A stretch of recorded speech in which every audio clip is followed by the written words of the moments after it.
Undercover boss grabs quick breakfast, stops cold when waitress says she's too poor to eat.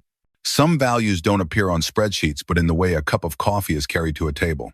Michael Foster, 50 years old, streaks of gray in his hair. A calm gaze was the man who started New Dawn with a tiny coffee cart and an unshakable belief. Respect must be poured into every first cup of the day. And after 3 decades of expansion from that humble cart to a breakfast restaurant chain known across the state, he gradually became less visible at individual locations. But this morning, he came back, not to be recognized, but to listen again to the things that had fallen silent. It was a Monday morning, hurried and chilly. Michael wore an old wool coat, a hood low over his face, as he stepped into a suburban branch, the same one that had just reported, "All is stable. Staffing is consistent. No incidents." He said nothing. He simply chose a table by the window and ordered a simple breakfast: honey butter biscuits and a black coffee, no sugar. His hand gently turned the ceramic cup, while his eyes tracked every movement behind the barista counter, as if searching for something familiar, now fading into the machinery of operations. No one recognized him as the founder, and that's exactly how he wanted it.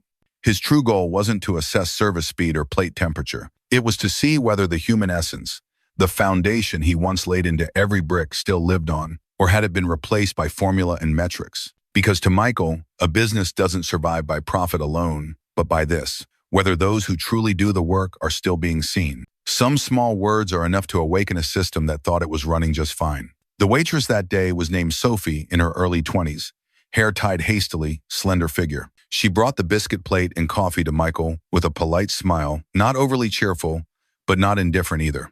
But her eyes wandered as if carrying an unspoken weight. Michael, ever observant of small details, asked a light question, half teasing, "How's the breakfast today? Any good?" Sophie paused for a moment as she set the plate down. She smiled, but not with relief. It was a smile of self-defense. Then she replied, quietly but clearly enough to freeze the air, "I don't know. I haven't eaten these past few days. I'm saving the money for rent." The words dropped light as steam. But for Michael, they struck the deepest core of why he had built this brand in the first place. New Dawn isn't just about breakfast. It's a promise that those who do the work shouldn't have to choose between survival and dedication. Yet today, someone like Sophie, who serves with quiet professionalism and care, is skipping meals just to make it through the day. Michael's hand tightened around the coffee cup handle, not because of the bitterness of his black coffee, but because of the bitter truth he never thought he'd hear inside the very empire he once believed was fair. Sometimes, the name on the receipt belongs to someone who's never left the counter. Michael didn't leave after his simple breakfast. He ordered another cup of coffee and stayed by the window, as if savoring the flavor, but in truth, watching the rhythm of life inside the cafe. Every movement Sophie made caught his attention. She was the first to greet customers when the doors opened. She carefully straightened every napkin edge. She darted between tables 2 and 5 just to replace a coffee a guest said was a bit too weak. Her dedication didn't need to speak. It was visible in every hurried but never clumsy step. Yet, every time a customer paid, Michael glanced at the POS screen behind the counter. The credit card tips always listed the same name: David L. 8.23, pancake combo, 3 season tip, David L. 8.55. Scrambled eggs, 2.50 tip, David L. 09.17. French toast, 4.0 tip, David L. David, the man in the white shirt standing behind the register all morning, never left his station. He didn't serve tables, he didn't clean, he didn't interact with customers. As the cafe quieted down mid-morning, Michael rose and casually walked around. He happened to encounter Sophie in the break area. She smiled, but her eyes hesitated slightly when he gently asked, "Are tips shared evenly here?" Sophie bit her lip, then pulled a worn notebook from her apron, its edges yellowed, the cover bent at one corner. "I don't have a POS login, so when customers tip, the system automatically assigns it to whoever's manning the register. I just write things down to remember, to remind myself I really did the work." Michael opened the notebook.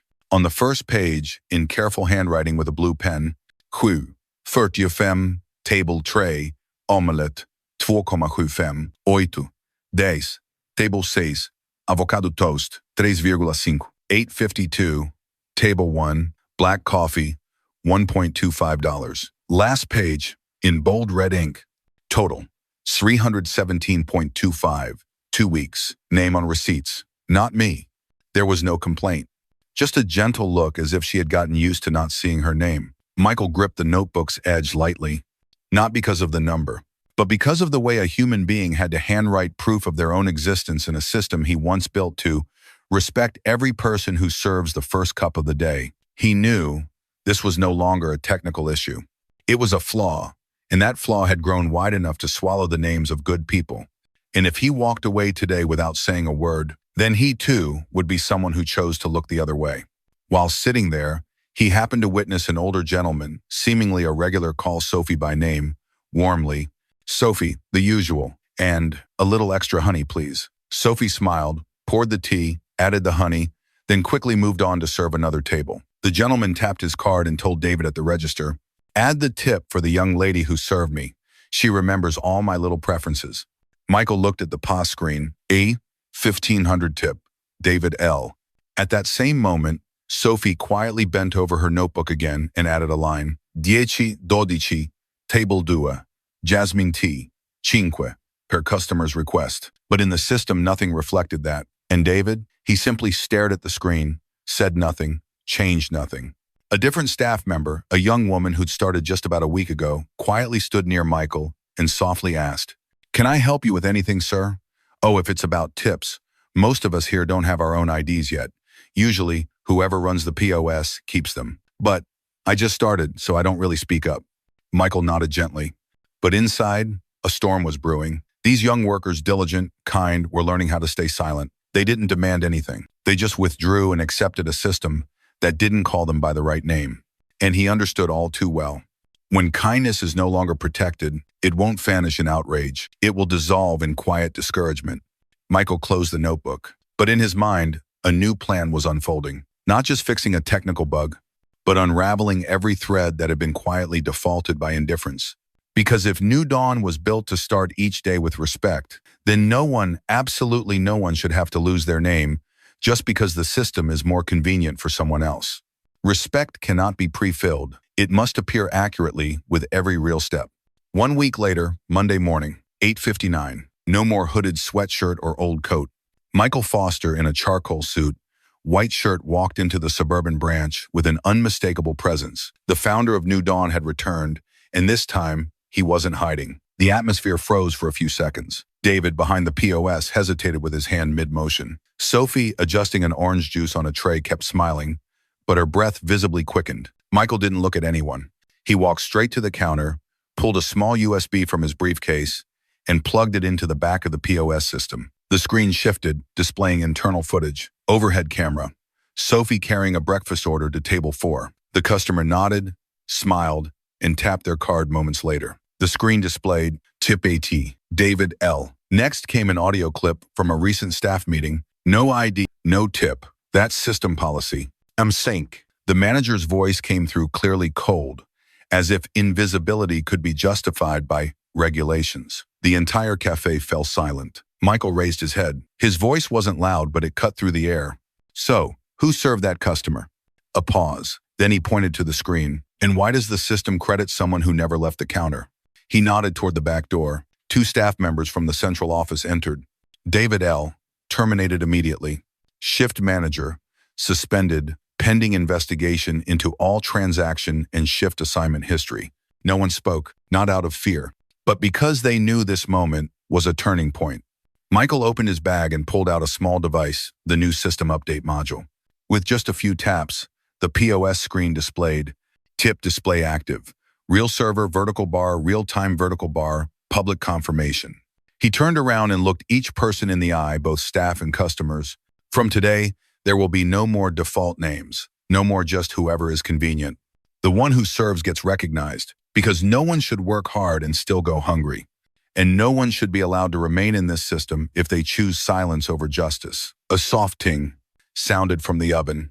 The muffins were ready. The smell of buttery sweetness filled the air, but this time, without the scent of resignation. Only the aroma of something finally being restored to its rightful taste. New Dawn. Once again, beginning in the truest sense. After the announcement, Michael didn't leave. He pulled out a chair and sat at the counter, not like a boss, but like a witness. Each staff member, though slightly shaken, returned to their duties. But no one spoke loudly. No one dared to look away. A printed document was placed on the counter by Michael, titled, "Pause Data Processing History, past 60 days. Alongside it was a second folder. List of employees without POS IDs and missing tip transactions. He turned to the two staff from headquarters. I don't want a report. I want a conversation. And I want it to start from a real person. Suddenly, Sophie was invited to stand in the center of the cafe. Michael looked at her gently, not commanding, just inviting. Today, would you be willing to share with everyone what it feels like when your name isn't recorded in the system? She hesitated slightly, but then she stepped forward. In her hands, the familiar notebook. I'm not doing this to accuse anyone. I just want that one day when a customer leaves a tip and looks at me and says, keep it, the system sees it too, the way I did. Because if my name isn't printed on the bottom of that receipt, then no matter how hard I try, it's as if I didn't exist. Some of the younger staff bowed their heads. One quietly wiped away tears. A middle-aged customer sitting near the window spoke up. I always thought tips went to the right person. Now I've learned something new. Michael stood up. He gently placed a hand on Sophie's shoulder, a silent thank you. Then, he took out a brand new name tag, polished, engraved with the words, Sophie Nguyen, trainer and human integrity advocate. Below it, integrity is how we start the day. He turned to all the staff. New Dawn is not just a name, it's a promise. From now on, we're not just serving breakfast. We're starting fresh with truth, kindness, and the names of those who actually stepped out from behind the counter. And then, morning sunlight streamed through the glass window. The POS screen lit up with a new transaction, 0934, table 2375 tip, Sophie Nguyen. This time, the system didn't get it wrong. And New Dawn, for the first time in years, truly lived up to its name. A new dawn, putting the right person in the right line. Justice isn't software. It's culture, and culture must be written by hand, with real names from real people. 1 month later, the suburban branch, once the blind spot in the system, had become the model for reform. On the POS screen, every transaction now displayed the real name of the server, tips in real time. No more defaults, no more stand-ins, no more people having to log themselves in by hand. Every receipt was a clear mark of kindness recognized in the right moment to the right person. On the second floor, the new staff training room, Sophie stood before a group of fresh-faced employees in crisp new uniforms. She didn't talk about latte pouring techniques or pancake batter ratios. Instead, she opened the old notebook now bound in leather, labeled with a single line, Living Archive, the things that were once forgotten. She pointed to the red ink line, total, 317.25, 2 weeks, recorded name, not me. Then looked up calmly. If you've ever felt invisible, don't stay silent. Because when someone has to handwrite their own existence, the system needs to change. And you are the ones who have the right to begin that change. No one spoke, but every gaze fixed on her was a silent nod. One early morning, the old table by the window, where Michael once sat in disguise, was now spotless, with a fresh, hot black coffee set in place. Underneath the saucer, a neatly folded $20 bill, and a handwritten note in a familiar script. Thank you for holding on to what's right, even when it meant going hungry. Sophie found it after that day's training session. She said nothing, just folded the note carefully, placing it back into the middle of her notebook, right on the page with the old red ink, like the final rest in a long piece of music. Respect is not a reward for those who are chosen. It must be the default if a system wants to last without needing to reopen the ethics file every time it breaks. Because if the kind-hearted are the ones going hungry, the fault isn't theirs. It lies in how the system chose to record wrongly and chose to forget. And New Dawn, if it wants to live up to its name, must begin again, every day, by calling the right person by their rightful name. Still New Dawn, but now, the light doesn't just come from the sun. It comes from internal change confirmed by action. One midweek afternoon. At the central branch, where regional directors hold their regular meetings, Michael Foster stepped into the room carrying something simple. Sophie's old notebook, now scanned, digitized, and stored in the legacy archive of the entire training system. He placed it on the table, quietly. No slideshow needed. This is New Dawn's first model of fairness. Not a payroll report, not a KPI chart, but a handwritten page by someone who once had no system access. The room fell silent, not because they didn't understand, but because for the first time, they saw a part of operational history from the perspective of someone who was never acknowledged. 1 week later, a new section was added to the onboarding process for every branch. Lesson 0. The server is not invisible. Every new hire had to read it, not to memorize policies, But to understand, if you were ever forgotten, New Dawn promises to remember your name from day one. And finally, in an internal letter, Michael wrote, "Not everyone is fortunate enough to be recognized from the start. But if we are brave enough to listen to a single page from a notebook, then there won't need to be another Sophie who goes hungry simply for doing the right thing." And in the corner of the cafe where it all began, Sophie sat alone for the first time in many months. No more duty schedules, no more morning shifts, only a cup of coffee and a new line written on the first page of the notebook. "Today, I no longer need to record tips because my name is already in the system."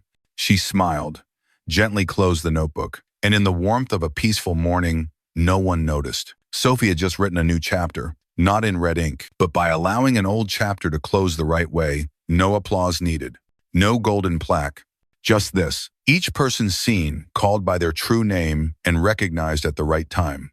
Because a system can only be called humane when it is transparent enough not to leave anyone behind, and humble enough to learn again from the very ones it once forgot.